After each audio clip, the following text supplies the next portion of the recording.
Any pilot can make a pilot weather report to air traffic control, who records the report and forwards it for dissemination to other pilots. Pilot reports, or PIREPs, often contain information about cloud bases and tops, turbulence, and wind shear. They are written in coded text, like these example PIREPs. The first item in the PIREP is the type of report. UA indicates a routine report, while UUA indicates an urgent PIREP. A PIREP is marked urgent when a pilot reports a tornado, funnel cloud, waterspout, severe or extreme turbulence, severe icing, hail, volcanic ash, or low-level wind shear.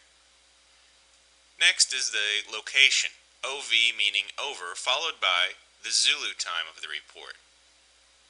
The altitude is given next, expressed as flight level and in hundreds of feet.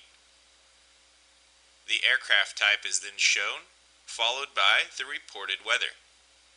In these examples, we have first a report over Bradley Vortac at 2117 Zulu and 800 feet by the pilot of a Boeing 737-700, who reports sky condition of broken clouds at 900 feet. In the next report, over Georgetown, 3 minutes later, a pilot of an MD-81 reports light to occasional moderate chop at flight level 310. The third PIREP is an urgent report and was made 20 miles south of the Calverton VOR. 3-digit direction and distance are used when the pilot report is not made directly over a reference point. In this case, the reference point is the Calverton VOR, and the report was made 180 degrees and 020 miles from the VOR, 20 miles to the south. The report was made at 2125 Zulu by the pilot of an Airbus 330-200. The pilot reports severe turbulence, which is why the PIREP is urgent, but was not able to say for sure at what altitude the turbulence was encountered. The pilot adds a remark that instrument meteorological conditions were encountered during the descent from 14,000 to 12,500 feet. A series of pilot reports such as these can be used together to add a great deal of detail to the mental picture of the weather a pilot can expect to encounter during the flight. Other weather conditions that might be reported in a PIREP include flight visibility, weather limiting visibility, air temperature, wind, icing, and any plain language remarks made by the pilot. In this example, a Cessna 172, 10 miles east of Appleton at 1622 Zulu, reports an overcast ceiling at 5,500 feet with tops which are unknown since the pilot was still in the cloud layer at the cruising altitude of 8,000 feet.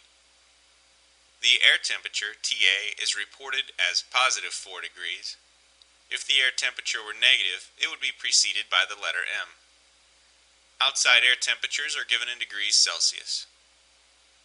The pilot reports negative turbulence at 8,000 feet and remarks that the flight was being conducted in instrument meteorological conditions. Here's a report by the pilot of a Piper Cherokee over Lampasas at 2244 Zulu and 8,500 feet, who reports clear skies and a flight visibility of 7 statute miles. This pilot report from 20 miles east of Cedar Rapids at 2210 Zulu was made at 6,500 feet by the pilot of a Piper Cherokee, who reports an outside air temperature of positive 20 degrees Celsius and negative turbulence. This report also includes a wind velocity. The pilot determined the winds at 6,500 feet were from 300 degrees at 32 knots. This PIREP is urgent since it reports low-level wind shear off the departure end of runway 25 at an altitude of 500 feet above the ground, with moderate to severe turbulence. By reporting this information, this Cherokee pilot has saved the other pilots about to depart from the North Las Vegas airport a big surprise on the initial climb out, Those pilots can now delay or cancel their flights in order to avoid this wind shear and turbulence. Here's another PIREP that includes a report of flight visibility. This Cessna 150 pilot reports the flight visibility at 5 statute miles in smoke, FU meaning smoke. The pilot adds the remark that the flight visibility is between 5 and 10 miles when westbound. In order to make pilot reports more usable and reliable, standards have been created to guide pilots on which terms they should use when making a report. Turbulence may be reported as light, moderate, severe, or extreme. Light turbulence should be reported if slight changes occur in the airplane's altitude and orientation or attitude. In light turbulence, unsecured items would be slightly displaced.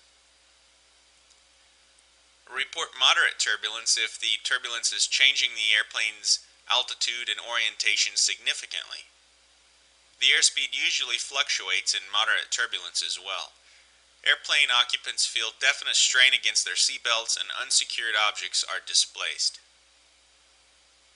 Severe turbulence is violent, causing large abrupt changes in altitude and attitude. Occupants experience violent forces against their safety belts and unsecured objects are tossed about. In severe turbulence, the pilot may even momentarily lose control of the airplane.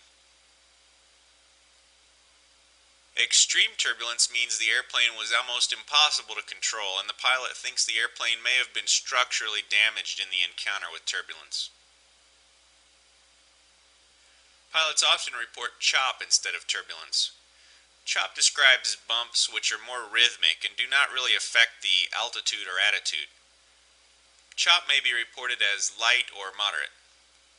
When a pilot reports chop, the word chop will be added to the PIREP.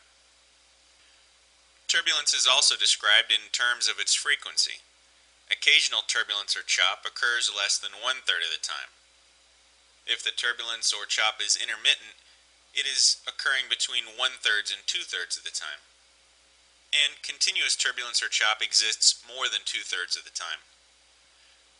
Pilots report the frequency and intensity of turbulence together. For example, continuous moderate chop or occasional light turbulence. Reports of icing encounters are also standardized. Icing is reported as trace, light, moderate, or severe in intensity.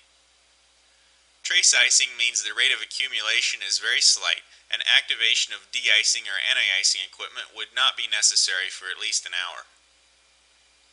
Light icing is reported if occasional use of de-icing or anti-icing equipment removes or prevents accumulation, but it may create a problem if encountered for more than an hour. Moderate icing encounters are potentially hazardous even over short periods of time. And in severe icing, the de-icing or anti-icing equipment on the airplane fails to control the icing. Icing is reported as rime, clear, or mixed. Icing is reported as rime if it has a milky, opaque appearance. If the ice is glossy and clear, it is reported as clear ice. And mixed ice is a mixture of rime and clear.